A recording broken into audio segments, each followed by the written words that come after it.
আজকে একটা গল্প শোনাই, কথাগুলো মন দিয়া শুনবেন। একটা মধ্যবিত্ত পরিবারের ছেলে, সে মোটামুটি সবার সাথেই খারাপ ব্যবহার করে চলতো। সে রাত 1টা 12টায় বাসায় ফিরতো। এই কারণে তার বাবা তাকে অনেক বকাঝকা করত। আর ছেলেটাও তার বাবার সাথে তর্কে জড়িয়ে যাইতো।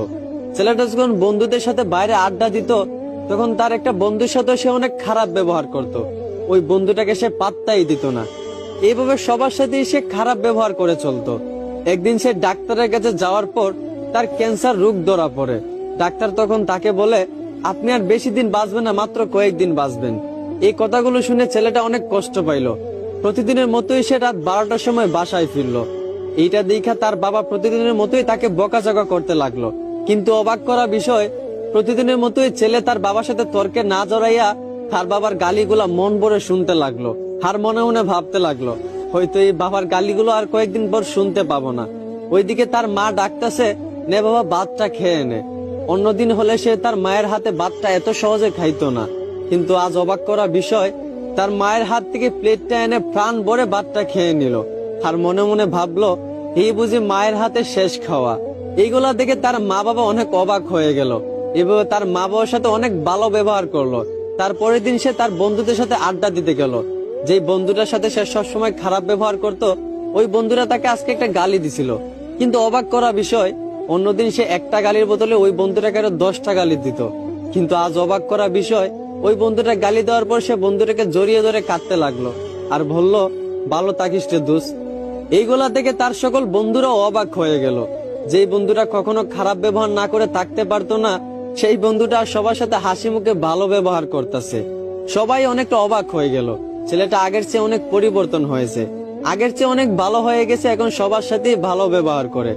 এইভাবে মাসখানিক যাওয়ার পর ছেলেটা আবার ডাক্তারের কাছে যায়। ডাক্তারের কাছে যাওয়ার পর ডাক্তারকে জিজ্ঞেস করে, আপনি বলছিলেন আমি হয়তো কয়েকদিন বাঁচবো, কিন্তু প্রায় 1 মাস কেটে গেল। আপনি কি কোনো গ্যারান্টি দিতে পারবেন যে আমি আর কতদিন বাঁচবো? এইটা শুনে ডাক্তার ছেলেটাকে বলতে লাগলো, দেখেন একটা কথা শুনেন, আমি ওই দিন যে আপনাকে বলছিলাম আপনি মাত্র কয়েকদিন বাঁচবেন, এই কথাটা আপনাকে আমি মিথ্যা বলছিলাম। আর মিথ্যা বলার কারণ আপনাকে পরিবর্তন করা।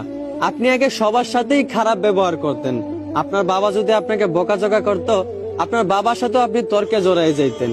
কিন্তু আপনি যখন জানতে পারলেন আপনি আর মাত্র কয়েকদিন বাঁচবেন, আপনার মরণের কোনো গ্যারান্টি নাই, তখন আপনি সবার সাথে ভালো ব্যবহার করতে লাগলেন।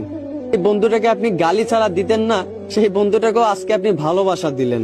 আসলে এইখান থেকে আমরা একটাই শিক্ষা পাই, যে প্রত্যেকটা মানুষ যদি তার মরণের কথা স্মরণ করত, যে হয়তো বা আজও তো মারা যেতে পারি, কালও তো মারা যেতে পারি, এখনো তো মারা যেতে পারি, এইভাবে যদি প্রত্যেকটা মানুষ তার মরণের কথা স্মরণ করত, তাহলে দেখতেন কোনো মানুষই দুনিয়াতে খারাপ ব্যবহার করত না, কেউই কারোর প্রতি কোনো অভিযোগ রাখতো না, কেউই কাউকে মাফ না করে থাকতে পারতো না।